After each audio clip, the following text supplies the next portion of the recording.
नमस्ते, हाय, हेलो, कैसे हैं आप सब। चलिए कहानी शुरू करते हैं। जब विनीता अपने दोस्तों से विनय से बात करवा देती है, उसके बाद केविन विनीता से अपनी प्यार की बातें करता है, जिस पर विनीता केविन को समझाती है कि वो उसके लायक नहीं और ना ही वो उसके लायक है। दोनों ही एक दूसरे के लायक नहीं है, इसलिए उसे इस बारे में नहीं सोचना चाहिए। उसे बताती है कि उसने खुद को कितना बदला है। कोई तुमसे प्यार करता है तो उसके लिए तुम्हें बदलने की ज़रूरत नहीं। तुम जैसे हो वैसे तुम्हें प्यार करे तो ज़रूरी है। अगर तुम्हें या तुम उसकी वजह से बदलते जा रहे हो तो इसका यह मतलब हुआ कि उसने कभी तुमसे वैसे प्यार ही नहीं किया। वो उसे बताती है, समझाती है और कहती है, अगर तुम्हें मेरी वजह से कोई तकलीफ़ हुई हो तो मुझे माफ़ करना, पर मैं ऐसी इंसान नहीं हूँ। जिस पर केविन कहता है, ठीक है, मैं समझ गया, पर मैं अब और तुम्हारे साथ काम नहीं कर सकता। विनीता कहती है, ठीक है, अगर तुम्हारी ऐसी इच्छा है तो ठीक है, तुम लौट सकते हो, मुझे कोई दिक्कत नहीं।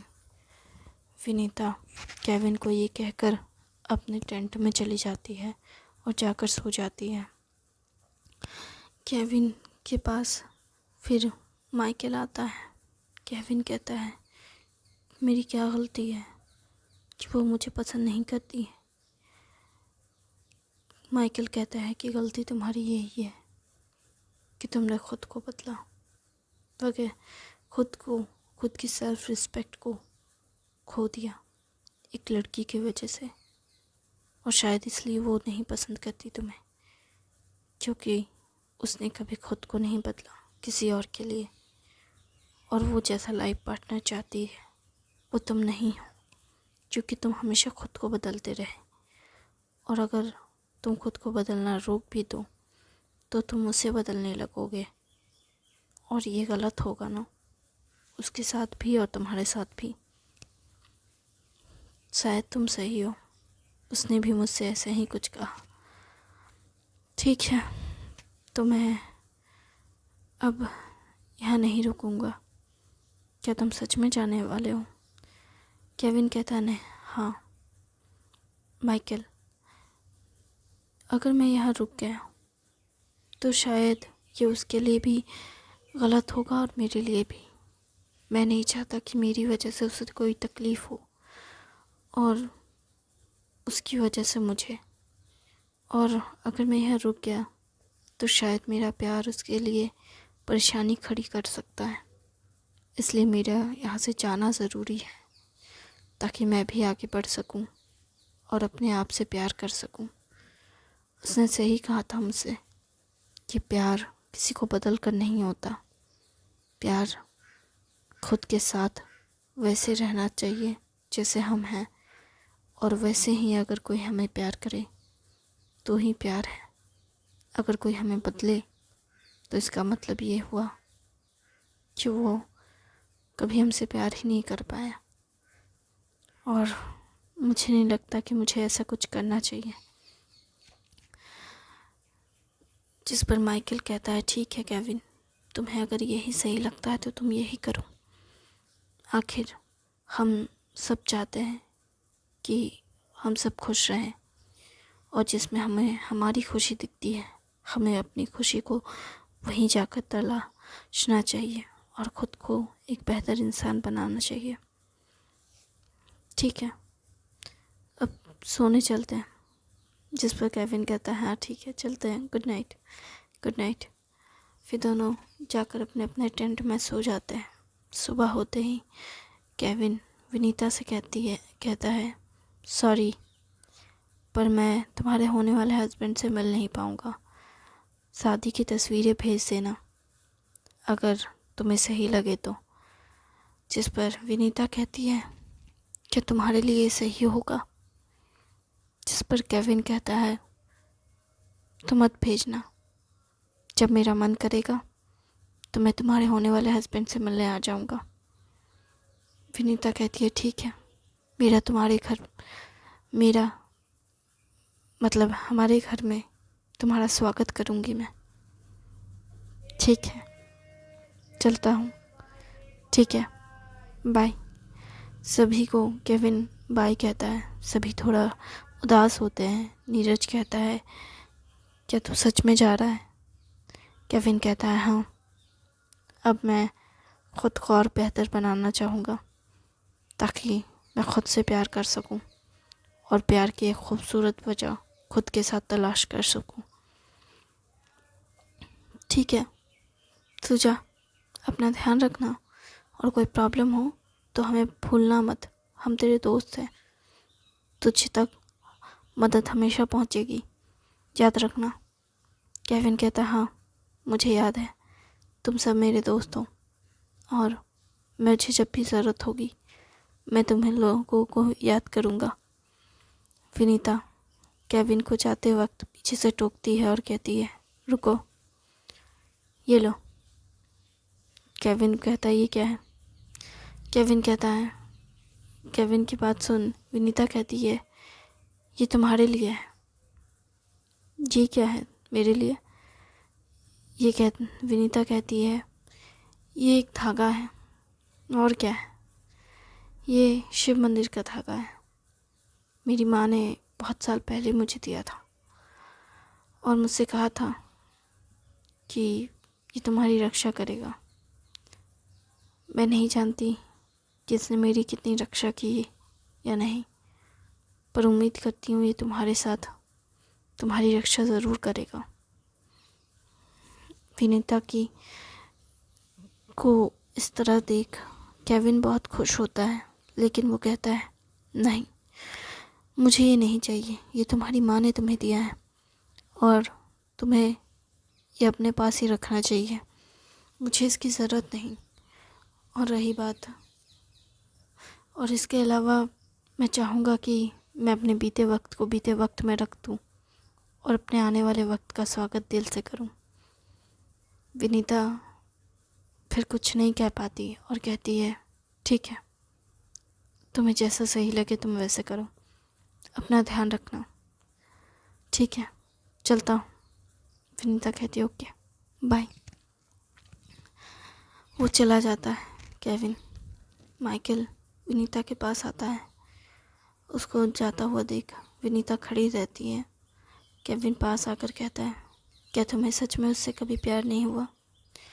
विनीता कहती है, मैं उसकी रिस्पेक्ट करती हूँ, पर मैं उससे प्यार नहीं कर सकती, क्योंकि जो इंसान खुद के साथ ही प्यार नहीं कर सकता वो किसी के प्यार के काबिल कैसे बन सकता है? उसे खुद से प्यार करना सीखना होगा। अगर मैं आज उसे अपना भी लूँ तो वो कल को खुद को अपना नहीं पाएगा, और जब वो खुद को अपना नहीं पाएगा तो वो दूसरों को बदलने की कोशिश करेगा, और मैं नहीं चाहती कि वो दुनियादारी के हिसाब से खुद को और दूसरों को बदलने पे मजबूर करे। और मैं चाहती हूँ कि वो एक ऐसा इंसान बने जो खुद से प्यार करे और अपने आसपास के लोगों को उनके जैसे ही अपनाए, ना कि उसे दुनिया के हिसाब से बदलने के लिए कहे। माइकल ये बात सुन विनीता से कहता है, तुम सही हो, लेकिन क्या कभी भी, जिस पर विनीता कहती है टोकते हुए, नहीं, मैंने बस उसे एक दोस्त की तरह समझा है, और मेरे दोस्त को जब भी मेरी मदद चाहिए होगी मैं उसकी मदद करूँगी। इनफैक्ट मैं तुम सबको अपने फ्रेंड की तरह ही समझती हूँ, क्योंकि तुम सब ने मेरे साथ तब से काम किया है जब मैं फ़ोटोग्राफी में सबसे पहले आई थी इस दुनिया में। लेकिन तुम लोगों ने मेरे साथ कभी गलत बर्ताव नहीं किया। जहाँ दूसरे फ़ोटोग्राफ़र ख़ुद को बेस्ट बनाने के चक्कर में कुछ लोगों को नीचा दिखाते हैं, वहाँ तुमने अपनी फ़ोटोग्राफ़ी को बेस्ट बनाने के लिए मुझे कभी नीचा नहीं दिखाया, बल्कि मुझे सपोर्ट किया, मुझे बताया कि मुझे कैसे काम करना चाहिए। तुम इस फील्ड में सबसे पुराने हो माइकल, और सबसे बेहतरीन फ़ोटोग्राफ़र भी हो, लेकिन तुमने किसी को भी नीचा नहीं दिखाया। तुमने अपना बेस्ट किया और लोगों को एक बेहतरीन फ़ोटोग्राफ़र बनाने में मदद की। मुझे तुम्हारा शुक्रिया करना था और मैं तुम्हें शुक्रिया अदा करती भी हूँ। जिस पर विनीता की बातें सुन माइकल कहता है, लगता है तुम कहीं जाने वाली हो जो इतनी प्यार भरी बातें कर रही हो। क्या तुम सच में विनीता हो? मुझे तो यकीन ही नहीं आता कि तुम्हारे जैसा खड़ूस इंसान ऐसे प्यार वाली बातें करेगी। क्या सच में मैं कुछ ज़्यादा ही प्यारी इंसान बन गई हूँ? जिस पर वो कहता है, हाँ, तुम कुछ ज़्यादा ही प्यारी बातें करने लगी हो। लगता है किसी के प्यार का जादू चढ़ गया है तुम्हारे सर पे। नहीं, ऐसा कुछ नहीं हो सकता। माइकल कहता है, अब तो तुम्हारे होने वाले हस्बैंड से मिलना पड़ेगा। ये कहकर माइकल चला जाता है टेंट समेटने के लिए। सभी लोग टेंट समेट के वहाँ से निकलने की तैयारी कर रहे होते हैं, जहाँ विनीता उन वादियों को फिर से देखने लगती है। वो बहुत खूबसूरत नज़ारा होता है। चारों तरफ हरियाली और खूबसूरत पहाड़ों के बीच बादलों का छूता हुआ बादल, और इतना सुंदर नज़ारा देख विनीता उस नज़ारे में खो चुकी होती है, जहाँ माइकल उसके पास आकर बैठता है। विनीता को पता ही नहीं चलता कि कोई उसके पास बैठा है। माइकल भी उस नज़ारे को देख रहा होता है। फिर विनीता से कहता है, क्या तुम्हें घर नहीं जाना? कोई तुम्हारा इंतज़ार नहीं कर रहा है? विनीता कहती है, उसे इंतज़ार करने दो। ये नज़ारा इंतज़ार नहीं करेगा। ये बहुत खूबसूरत है। ये पलक झपकते ही ख़त्म हो जाएगा। तो इसे कैमरा में कैद कर लो। खींच तो सकती हूँ, लेकिन कुछ चीज़ें आँखों से ही खूबसूरत होती है। कैमरे में इतनी खूबसूरती नहीं आती जितनी आँखों में आती है। तब तो तुम्हारे कैमरे में तुम्हारी आँखों को फिट करना चाहिए था। शायद हाँ, पर मुझे इस सब की ज़रूरत नहीं। मुझे ये सुंदर नज़ारा हमेशा याद रहेगा, क्योंकि मुझे ये बहुत पसंद है। विनीता की बातें सुन माइकल कहता है, सच में ये नज़ारा बहुत खूबसूरत है। ये सच में यादों में बसाने के लिए ही बना है। लेकिन अब हमें जाना होगा। इस नज़ारे को और देखने का समय नहीं है तुम्हारे पास। विनीता कहती है, सच में? क्या सच में मुझे जाना चाहिए? चलो एक तस्वीर खींच लेती हूँ विनय को दिखाने के लिए। वो एक तस्वीर खींचती है और विनय को सेंड करती है गुड मॉर्निंग के साथ। और विनय जब ये मैसेज देखता है तो वो बहुत खुश होता है और सोचता है कि देर से ही सही, लेकिन उसने मुझे याद तो किया। इस बात से वो बहुत खुश होता है, क्योंकि उस सुबह के 11 बज रहे होते हैं और इसलिए वो उस मैसेज को देख के ये सोच रहा होता है और अपने काम को कर रहा होता है। फिर वो भी उसे गुड मॉर्निंग मैसेज कर देता है, जो कि वो पहले भी एक बार कर चुका होता है सुबह उठते ही, लेकिन फिर वो मैसेज कर देता है गुड मॉर्निंग के बदले। तो विनीता उसे मैसेज करती है, तुमने ऑलरेडी मुझे गुड मॉर्निंग कहा था। विनय कहता है कि क्या फ़र्क पड़ता है, तुमने मैसेज किया तो मैंने रिप्लाई कर दिया। अच्छा, मैं जब भी मैसेज करूँगी तो तुम मुझे रिप्लाई करोगे? क्या तुम्हारे पास काम नहीं है? विनीता की बात सुन विनय कहता है, काम तो बहुत है, पर तुम्हारे लिए हमेशा फ्री हूँ, क्योंकि तुमसे ज़्यादा कोई और ज़रूरी नहीं है। अच्छा, इतना फ्लर्ट करना कब से सीख गए? तुम्हारे बैंक में क्या तुम्हें ये सब सिखाते हैं? विनय कहता है, नहीं, सीखना तो खुद ही पड़ता है।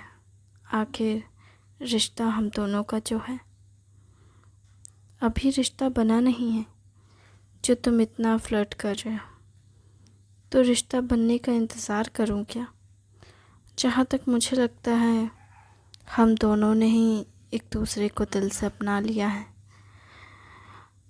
इस मैसेज को पढ़कर विनीता थोड़े सोच में पड़ जाती है कि क्या जवाब दूँ। फिर विनीता कहती है, ये ठीक है कि तुमने मुझे दिल से एक्सेप्ट किया, पर तुम्हें ऐसा क्यों लगता है कि मैंने भी तुम्हें दिल से एक्सेप्ट कर लिया? विनय कहता है, अगर ऐसा नहीं है तो तुम मेरे मैसेजेस का इतना रिप्लाई नहीं करती। विनीता सोच में पड़ जाती है कि इस बात पे मैं क्या रिप्लाई करूं।